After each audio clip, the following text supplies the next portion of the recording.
Ustedes ya tienen en el Teams este documento que se llama Crítica de Fuentes. ¿Lo pueden abrir, por favor? Yo les había pasado uno, pero aquí ya le agregué más preguntas. Entonces, me dicen cuando ya lo tengan. De todas formas, aquí lo vamos a ver. Hasta ahorita trabajamos las primeras 5 preguntas, ¿cierto? Para hoy ya deberían de estar las primeras 5. Y ya después vamos a trabajar lo que tiene que ver con la fuente. Entonces vamos a empezar con la fuente 1. La de Bernal Díaz del Castillo. ¿Quién me quiere decir qué tipo de fuente es? ¿Por qué? Porque fue escrita en el mismo momento en que estaban pasando los sucesos. En el contexto. Y casi no tiene más filtros. Otra vez. Bueno, es una fuente primaria porque fue escrita en el momento en que estaban pasando los sucesos y casi no tiene filtro al ser como directo de la mano de Bernal. Perfecto. Muchas gracias. ¿Quién me quiere decir cuál fue el lugar y la fecha en la que se produjo? Mavi, ¿de qué mano? Que se produjo, o sea, que se imprimió. Que se produjo, o sea, la primera. Sí, que se imprimió, pero la primera, porque luego hay ediciones. El tomo 1 se hizo en 1568 y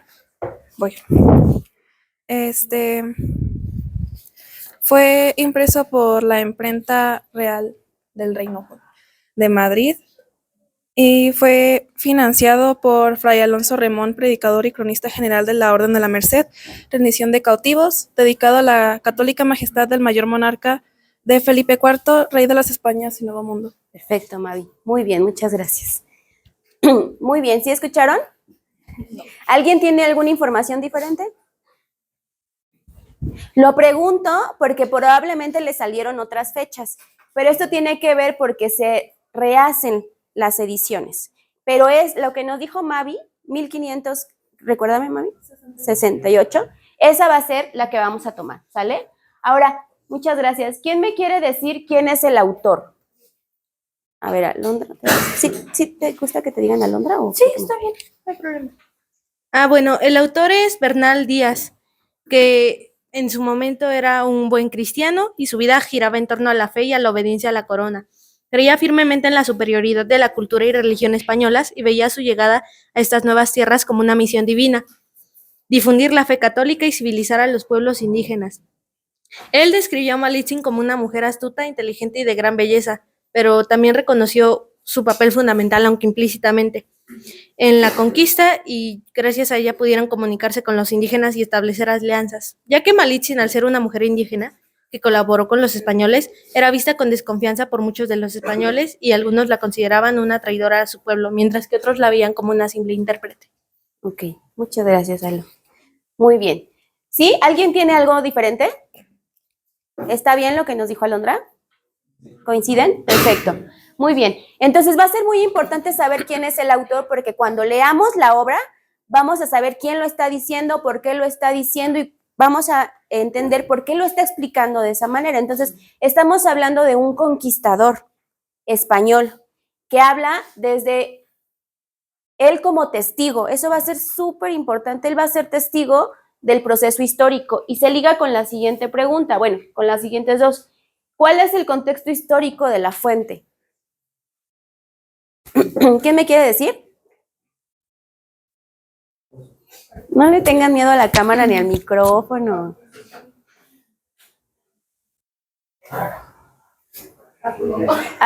Acá están participando. A ver, alguien más. ¿Los elijo a la fuerza? Claro que sí.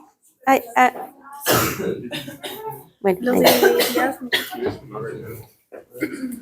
Bueno, yo puse que el contexto histórico fue que fue escrita décadas después de la conquista, en una época que muchos de los conquistadores buscaban legitimación y el reconocimiento de un nuevo sistema. Ok, muy bien.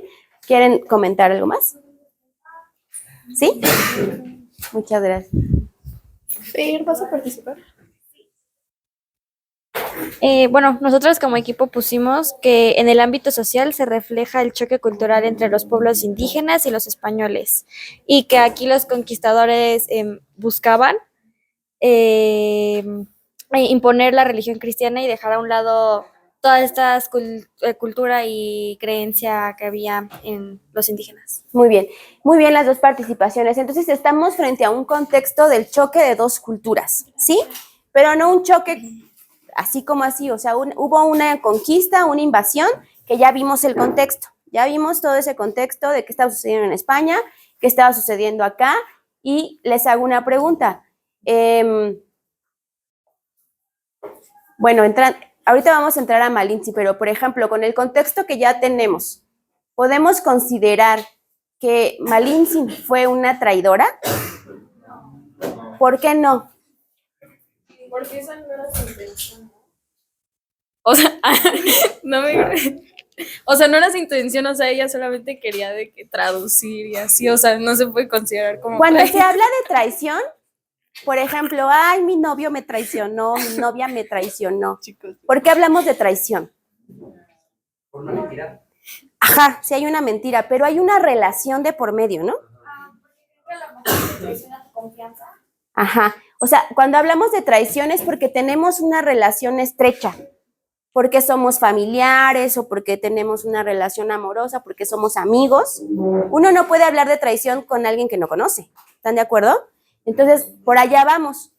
Vamos a ir dando esa interpretación, pero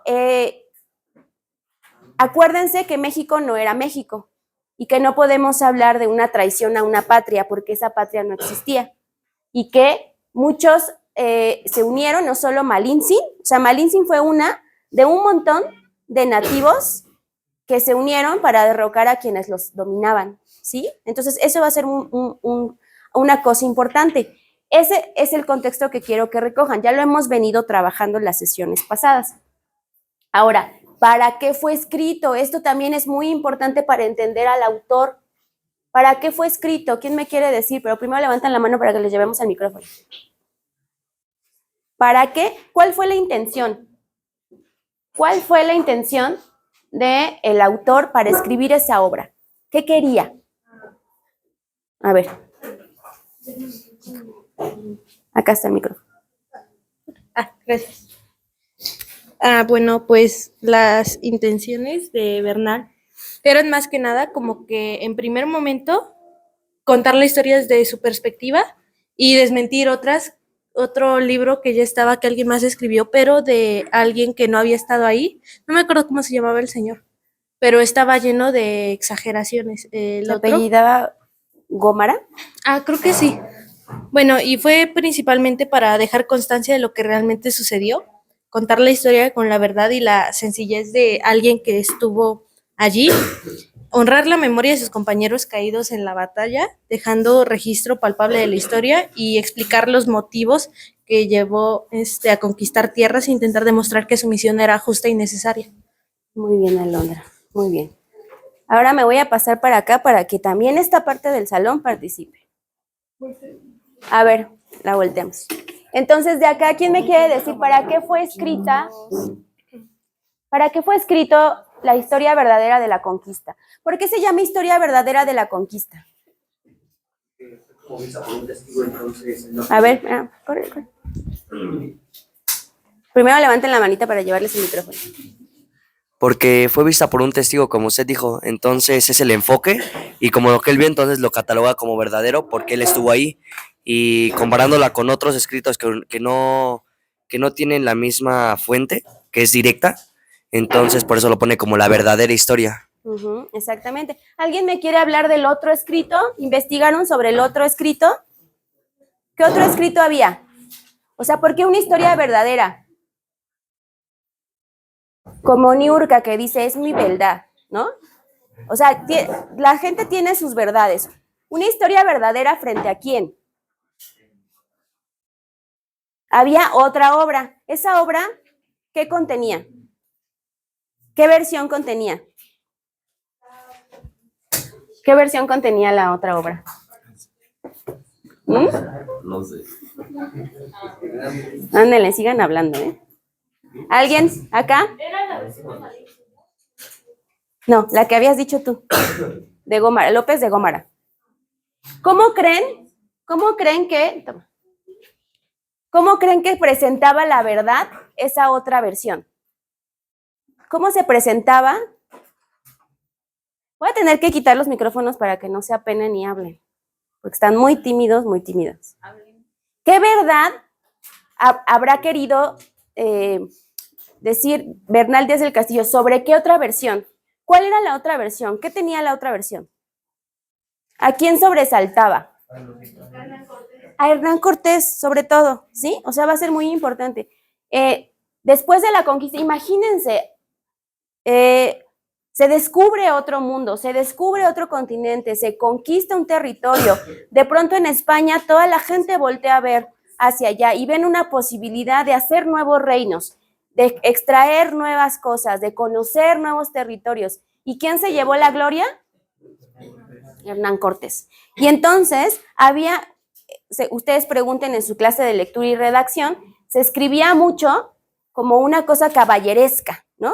Como una cosa de héroes. O sea, de ahí tenemos mucho esa narrativa del conquistador, del héroe, que un poco lo hace sátira Miguel de Cervantes con el Quijote, ¿no? Entonces, hay un caballero, hay un héroe que conquista de pronto una tierra y entonces encuentra un nuevo mundo. Como lo que ahora haría Hollywood con Capitán América y todo eso. Entonces, imagínense que ponen como Capitán América Hernán Cortés.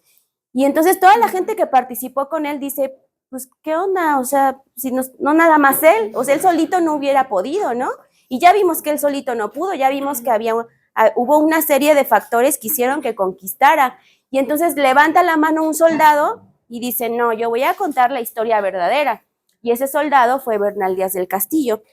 Y entonces él se enoja porque dice, ¿cómo una persona, López de Góngora, escribe de esa manera y además se asume como testigo, como más bien pareciera que fue testigo como cuando ni siquiera estuvo ahí presente? ¿Y quién sí estuvo presente? Bernal Díaz del Castillo. Entonces es una obra muy importante porque a diferencia de la de López de Gómara, nos está hablando la persona que estuvo presente viendo todas las negociaciones, viendo todas las alianzas, y ese fue Bernal Díaz del Castillo.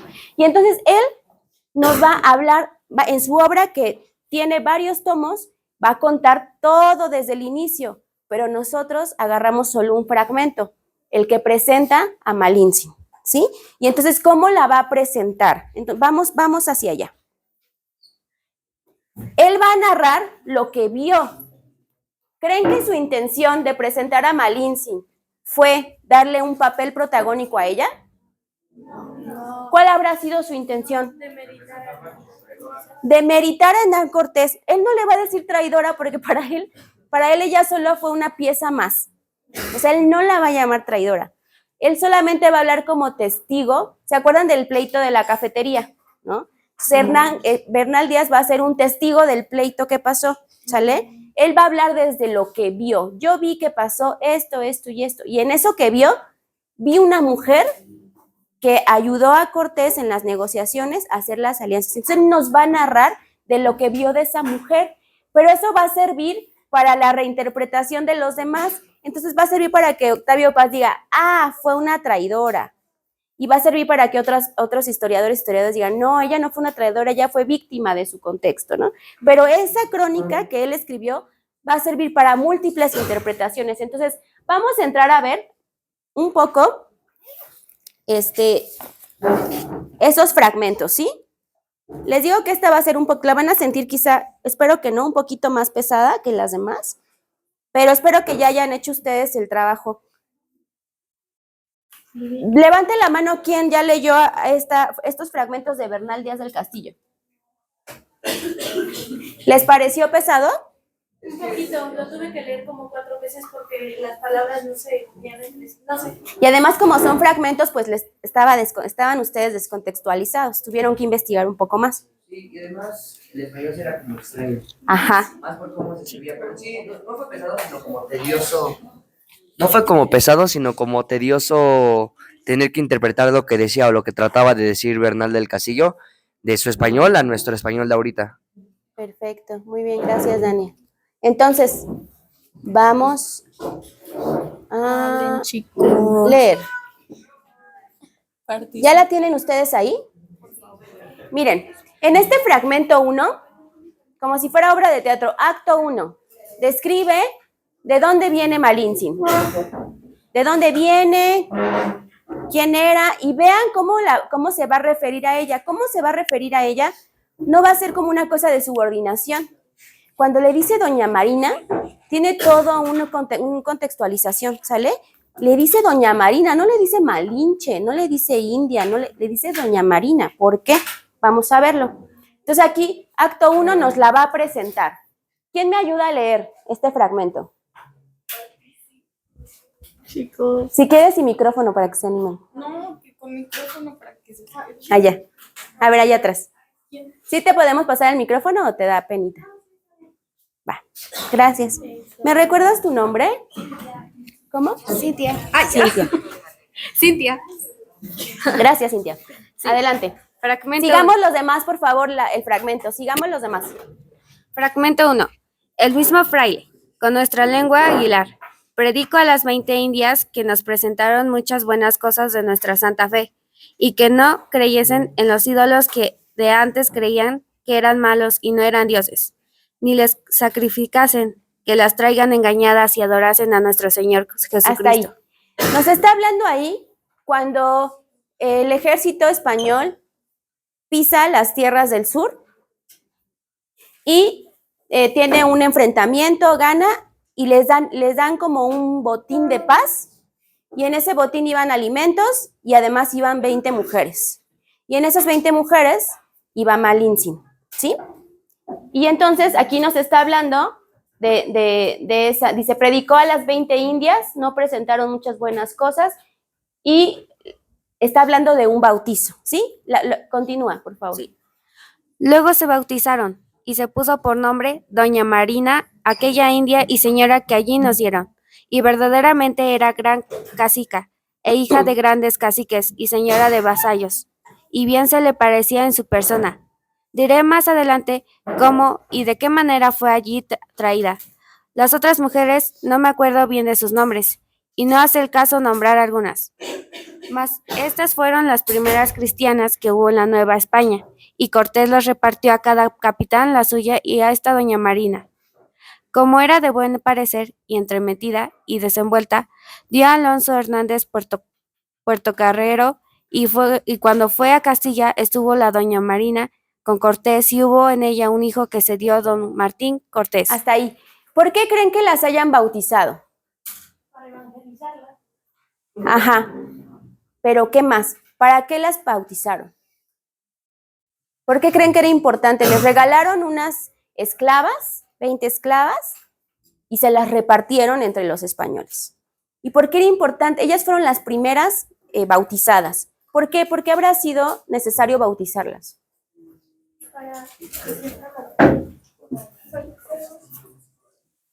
Sí, déjales así. Ajá. Para de cierta manera decir que eran puras por la evangelización. Exactamente, porque como iban a sostener relaciones sexuales con ellas, tenían que bautizarlas, porque si no era un pecado. Por eso las van a bautizar, así fueron las primeras, para poder entonces tener relaciones sexuales con ellas, ¿sale? Muy bien, continúa, Cintia, por favor. Sí. Antes que más meta la mano en lo de Gran Moctezuma y su Gran México y mexicanos, quiero decir lo de doña Marina. Como desde su niñez fue gran señora y cacica de pueblos y vasallos, es de esta manera que su padre y madre eran señores y caciques de un pueblo que se dice Painla. Murió el padre quedando muy niña, y la madre se casó con otro cacique, Macebo, y hubieron un hijo, y según pareció, queríanlo bien al hijo que había habido, acordando entre el padre y la madre darle el cacicazgo después de sus días, y por ello, y porque en ello no hubiese estorbo. Dieron de noche a la niña doña Marina a unos indios Cicalango, porque no fuese vista, y echaron fama que se había muerto. En aquella sazón murió una hija de una india esclava suya, y publicaron que era la heredera, por manera que los de Cilacango la dieron a los de Tabasco, y los de Tabasco a Cortés. Como doña Marina, en todas las guerras de la Nueva España, Tlaxcala y México fue tan excelente mujer y buen lengua. Como adelante diré, la traía siempre Cortés consigo, y la doña Marina tenía mucho ser, y mandaba absolutamente entre los indios en toda la Nueva España. ¿Cómo llegamos con todos los navios a San Juan de la Ula? El Jueves Santo de la Cena de 1519 llegamos con toda la armada al pueblo de San Juan de Ulua.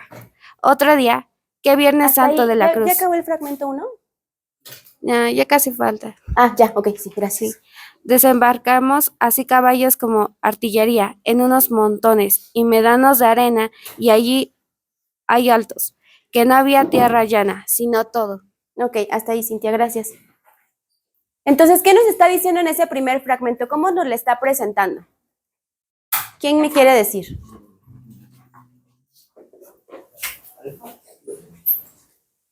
¿Quién me quiere decir cómo nos la está presentando Bernal Díaz del Castillo? Adelante, Dani. Pues habla de ella como una excelente mujer que tenía buenas habilidades en la lengua y que fue víctima de niña porque era hija de cacique, pero su papá murió y entonces su mamá y como el nuevo esposo de su mamá la dieron a otras personas y de ahí llegó hasta Cortés. Pero creo que era, bueno, Bernal la describe así como buena mujer porque yo creo que como era hija de cacique se comportaba como una. Entonces, por eso tenía como esas costumbres. Yo digo, no sé. Sí, muy bien, Daniel. Entonces nos está diciendo, ella nació en una familia, como podríamos decirlo ahora, un poco acomodada, ¿no? Pero después su padre muere y dicen que su padre que su padre, si no me equivoco, fue mexica, entonces por eso ella sabía náhuatl. Ajá. Pero después él muere y su madre la vende. Ajá. Es como la Rosa de Guadalupe. O sea, su madre la vende y pasa por varios señores hasta llegar con el señor que se la dio a Cortés. Pero ella no fue cualquier esclava, o sea, ella ya hablaba por lo menos náhuatl y maya. Y entonces la describe como una mujer inteligente por eso. O sea, ella no era cualquier mujer, ella era una mujer inteligente que después estuvo al lado de Cortés, así no lo dice. Entonces, hasta ahí nos la está presentando. Y eso va a ser muy importante porque de ahí les digo que se van a agarrar para interpretarla. Pero esta fuente es como de las primeras, junto con otra de Fray Bartolomé, que nos habla de ella, pero le da ese reconocimiento justo porque le está dando una pieza. Su intención no es hacerla visible a ella, su intención es, acuérdense, armar el rompecabezas de lo que ayudó a la conquista. Y una figura importante clave fue ella, ¿sí? Vamos al siguiente fragmento. ¿Quién me quiere ayudar con el siguiente fragmento?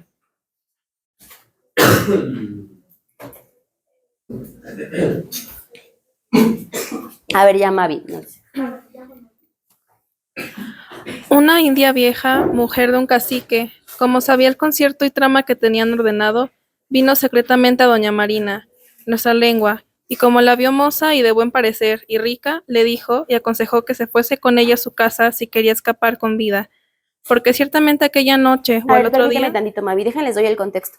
Aquí nos está hablando de un episodio que está muy hablado o muy narrado sobre la matanza de Cholula. Acuérdense que esa matanza fue así una masacre. Y entonces es un episodio importante para entender la conquista. Y aquí lo que nos va a decir Bernal es, quien fue pieza clave para esa matanza fue Malintzin. Y entonces también esa interpretación la van a tomar justo para llamarla traicionera, pero quiero que vean ustedes cómo se da la situación y que la platiquemos un poquito. Entonces, nos estamos situando, llegan con el ejército tlaxcalteca como para todavía estaban en negociaciones y les dicen que dejen atrás a los tlaxcaltecas porque los detestaban, porque eran como bárbaros, entonces los dejan afuera de la ciudad, solamente pasan los españoles con Malintzin, acuérdense que es la intérprete, y digamos, eran poquitos españoles, entonces ahí se va a situar una estrategia o una trampa que les van a poner y que Malintzin les va a dar el pitazo a los españoles. Ahora sí, Mari. Y aconsejó que se fuese con ella a su casa si quería escapar con vida, porque ciertamente aquella noche o al otro día nos habían de matar a todos, porque ya estaba así mandado y concertado por el gran Moctezuma, para que entre los de aquella ciudad y los mexicanos se juntasen y no quedase ninguno de nosotros con vida, o nos llevasen atados a México. Que porque sabe esto y por lástima que tenía de la doña Marina, se lo venía a decir, y que tomase todo su hato y se fuese con ella a su casa, que allí la casaría con su hijo, hermano de otro mozo que traía la vieja, que la acompañaba. Como lo entendió la doña Marina y en todo era muy avisada, la dijo: «Oh madre, cuánto tengo de agradeceros eso que me decís. Yo me fuera ahora con vos, sino que no tengo aquí de quién fiarme para llevar mis mantas y joyas de oro, que es mucho. Por vuestra vida, madre, que aguardéis un poco vos y vuestro hijo, y esta noche nos iremos, que ahora ya veis que estos teúles están velando y nos sentirán». La vieja creyó lo que le decía y quedóse con ella platicando. Y doña Marina entró de presto donde estaba el capitán y le dice todo lo que pasó con la india, la cual luego la mandó a traer ante él y la tornó a preguntar sobre las traiciones y conciertos, y le dijo, ni más ni menos que los papás. Y la pusieron guardas porque no se fuese. Desde que amaneció, qué cosa era de ver la prisa que traían los caciques y papas con los indios de guerra, con muchas risadas y muy contentos, como si ya no tuvieran metidos en el garlito y redes. Y trajeron más indios de guerra que las demandamos, que no cupieron en los patios, por muy grandes que son, que aún todavía están sin deshacer por memoria de lo pasado. Por bien de mañana que vinieron los cholultecas con la gente de guerra, ya todos nosotros estábamos muy a punto para lo que se había de hacer, y los soldados de espada y rodela puestos a la puerta de gran patio, para no dejar salir ningún indio de lo que estaban con armas. Nuestro capitán también estaba a caballo, acompañado de muchos soldados para su guarda, y desde que vio que de tan mañana habían venido los caciques, papas y gente de guerra, dijo: «¿Qué voluntad tienen estos traidores de vernos entre las barrancas para hartarse de nuestras carnes? Mejor lo hará nuestro señor». Como Cortés estaba a caballo y doña Marina junto a él, comenzó a decir a los caciques que, sin hacerles enojo ninguno, a qué causa nos querían matar a la noche pasada, y que si les hemos hecho o dicho cosa para que nos tratasen aquellas traiciones, más de amonestarles las cosas que a todos los demás pueblos por donde hemos venido les decimos, y decirles las cosas tocantes a nuestra santa fe, y esto sin apremiarles en cosa ninguna. ¿Y a qué fin tiene ahora nuevamente aparejadas muchas varas largas y recias, con colleras, y muchos cordeles en una casa junto a la gran Q? Y porque han hecho de 3 días acá albarradas en las calles y hoyos, y pertrechos en las azoteas, y porque han sacado de su ciudad sus hijos, mujeres y hacienda. Esta razón se la decía doña María, y se lo daba muy bien a extender, y desde que lo oyeron los papás, y caciques y capitanes, dijeron que así es verdad lo que les dice, y que de ello no tienen culpa porque los embajadores de Montezuma lo ordenaron por mandado de su señor. Entonces les dijo Cortés que tales traiciones como aquellas, que mandan las leyes reales, que no queden sin castigo, y que por su delito que han de morir. Luego mandó soltar una escopeta, que era la señal que teníamos apercibida para aquel efecto, y se les dio una mano que se les acordara para siempre, porque matamos muchos de ellos, que no les aprovechó las promesas de sus falsos ídolos. Muy bien, gracias, Mavi. Entonces, ¿vieron cómo está también narrado como habla? O sea, y entonces, o sea, no tiene estilos narrativos, él está narrando como habla. Y entonces pasó esto, y entonces pasó el otro. Lo que pasó es que iba Malintzin un día por ahí caminando y se encuentra con una señora. Y la señora, pues, veían que estaba como secuestrada, ¿no? Porque, pues sí, o sea, era una esclava que se la dieron. Y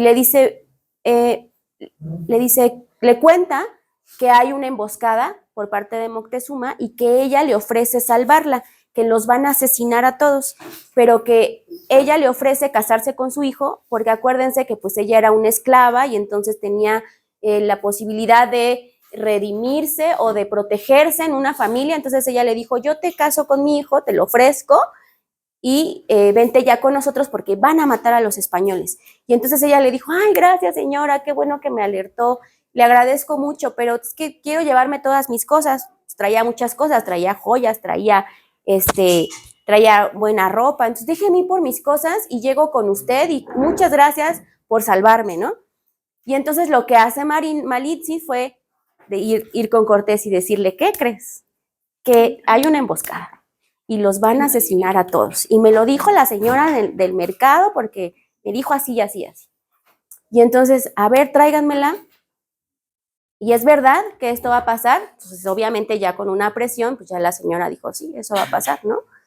Y entonces Cortés se enoja y manda, dice: da la señal con la escopeta para que entren los tlaxcaltecas, y entonces ocurre la matanza en Cholula. una mega matanza. Entonces ahí lo que nos dice Bernal es que quien dio esa alerta fue Malintzin, porque si no, no había manera, ellos estaban confiados, pero Malintzin fue la que dio la alerta. Este episodio ha sido retomado para narrarla como han querido. Pues fue una traicionera, o sea, pues si hubiera ido con la señora y entonces hubiera casado con el muchacho y ya hubieran matado a los españoles y a lo mejor otra historia hubiera sido, ¿no? Pero no, va de chismosa y le dice a Cortés, ¿ustedes creen que lo traicionó? ¿Los traicionó? ¿Traicionó al pueblo? Ayúdame con el micrófono, por favor. Bueno, lo que yo siempre he pensado sobre ese episodio, sobre todo como se toma Malintzin como una traicionera del pueblo, yo creo que el pueblo la traicionó antes, al regalarla y tratarla completamente como una cosa. Entonces yo creo que finalmente Cortés era el escape de Malintzin para tener libertad, o al menos más libertad que la que ella pudo haber tenido si seguía el régimen mexica. Entonces creo que... Exactamente, muy bien. Si le damos otra mirada, si le damos una mirada como la que le va a dar Octavio Paz, sí vamos a decir, pues es que fue una traicionera, porque ¿qué le costaba irse y casarse y entonces evitar ese episodio trágico? Pero si conocemos la historia de Malintzin, ¿me recuerdas tu nombre? Regina. Como Regi nos dice, pues es que a lo mejor la traicionaron a ella antes, ¿no? O sea, la vendieron, le hicieron, o sea, ella tiene una historia súper difícil. ¿Y qué creen? Que con Cortés tuvo poder, ¿no? O imagínense, fue alguien, después de haber sido pisoteado, pero eso ya es nuestra interpretación, ¿eh? Esa es nuestra interpretación. Por primera vez pudo ser alguien y además la negociadora, la estratega, la que, o sea, por ella, en ese momento no asesinaron a Cortés, quizá, ¿no? Esas ya son nuestras interpretaciones, pero vean las miradas que le estamos dando. A partir de lo que un documento nos dice, Cortés nos habrá dicho ahí que fue traicionera o que emitió algún juicio de ella. No. Él solo narró lo que vio. Sí. ¿Exacto? Entonces esa es la riqueza de este documento. Él solo narró lo que vio. ¿Vale? Ahora sí, vayamos al fragmento 3. ¿Quién me quiere ayudar con el fragmento 3? Por allá atrás, anímense. Participen. Allá, la compañera. Entonces, acto 3. Estamos hablando ya de la entrada a Tenochtitlán. Cortés y el ejército entran a Tenochtitlán. Y ya los cercaron, les quitaron sus recursos, ya los acorralaron. Y entonces nos va a narrar este fragmento 3, el diálogo que tuvo con Guatemuz, quien va a ser Cuauhtémoc. Y entonces va a entrar ya rendido Cuauhtémoc a decir, pues a rendirse y Cortés va a hablar con él, pero acuérdense que esto que vamos a leer aquí, quien está interpretando es Malintzin, ¿sí? Quien está mediando la interpretación. Adelante, por favor. Entre tanto que le llevaron, mandó aparejar un estrado lo mejor que en aquella sazón se pudo hacer con petates, mantas y asentaderas, y mucha comida de lo que Cortés tenía para sí. Luego vinieron Sandoval y Holguín con Guatemuz y le llevaron entre ambos capitanes ante Cortés. Cuando se vio delante de él hizo mucho acato, y Cortés con alegría le abrazó y le hizo mucho amor a él y a sus capitanes. Entonces Guatemuz dijo a Cortés: Señor, Malinche, ya he hecho lo que soy...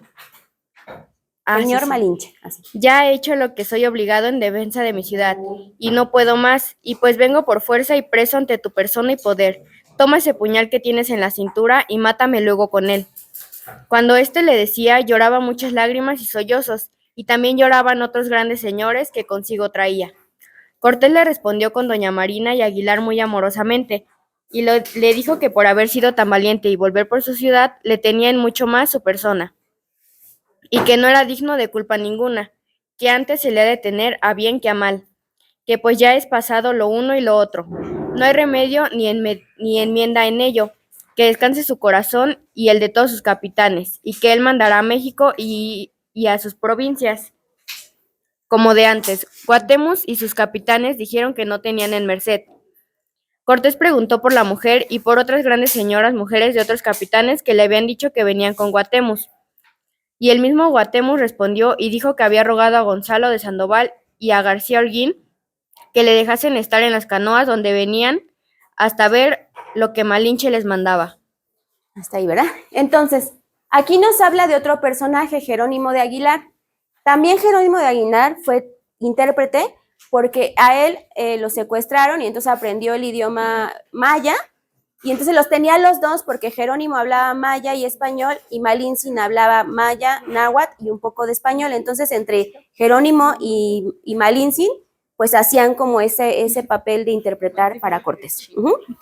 Pero quien conocía cómo vivía la gente y cómo se comportaba y las costumbres era Malintzin, por eso fue la figura principal y poco a poco Jerónimo de Aguilar pues, terminó haciéndose a un lado cuando Malintzin aprendió rápidamente el español, porque ella aprendió muy rápidamente el español. Entonces aquí de que hay una pieza muy importante, le dicen señor Malinche. Entonces esto ha servido, adelante Mavi, préstame el micrófono, acá con él. Eso, presten atención al señor Malinche. Es que le decían la Malinche a doña Marina por ser la mujer del comandante Malinche, que en realidad era Hernán Cortés. Es decir, que Malintzin no era Malintzin por ser Malintzin, sino por ser la mujer del señor Malintzin. Exactamente. Esto ha servido para interpretar que Malinche era Cortés.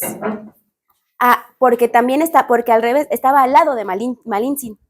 Entonces, imagínense, está Cortés y está Malintzin. Y entonces, como que todo el mundo empieza a ver una mujer que está interpretando, que viste bien, que ya tiene zapatos, que ella es lo que hay varios códices donde ella le está susurrando a Cortés al oído. Entonces, Cortés empieza a tomar decisiones de acuerdo a lo que Malintzin le dice. Y Malintzin, por tanto, era una señora con poder. Y entonces le decían a Cortés Malinche por estar con Malintzin. Y muchos interpretan que Malinche, entonces, es Cortés y Malintzin. Son los dos. Ajá. Y así lo interpretaban a él. Esa es una versión. La otra versión va a ser la de Octavio Paz, que recoge justo el término malinchista para hablar de una traición, ¿no? Pero lo que nos dicen otros historiadores que han investigado mucho es que Malinche eran estos dos personajes, Cortés y Malintzin, ¿sale? Y entonces, aquí aparece otra figura, que esto va a ser muy importante, que es Guatemus. ¿Qué nos está narrando este fragmento? Que se está rindiendo, ¿no? Pero nos lo pone también, Bernal lo pone como un valiente, ¿no? O sea, que Cortés le hace un reconocimiento de, no te fuiste, veniste a dar la cara por tu pueblo y créeme, o sea, ya los derrotamos, pero vamos a gobernar estas tierras con la benignia de Dios, ¿no? Entonces, este episodio también lo va a retomar Octavio Paz para justo hacer esta dicotomía entre el héroe y la traicionera. Entonces, el héroe va a ser Cuauhtémoc, que regresó a dar la cara por su pueblo, y la traicionera la que puso el dedo, Malintzin. Pero entonces esta interpretación la van a tomar otras personas. Pero en realidad lo que aquí podemos ver es lo mismo, ¿no? ¿Cómo es el papel de Malintzin acá? ¿Qué papel le da Malintzin ahí? De intérprete. O sea, ahí se ve como que ella y Jerónimo de Aguilar, en esa conversación entre Guatemus y Cortés, ellos fueron los intérpretes, ¿sí? ¿Queda claro? Hasta ahí. Entonces, hasta ahí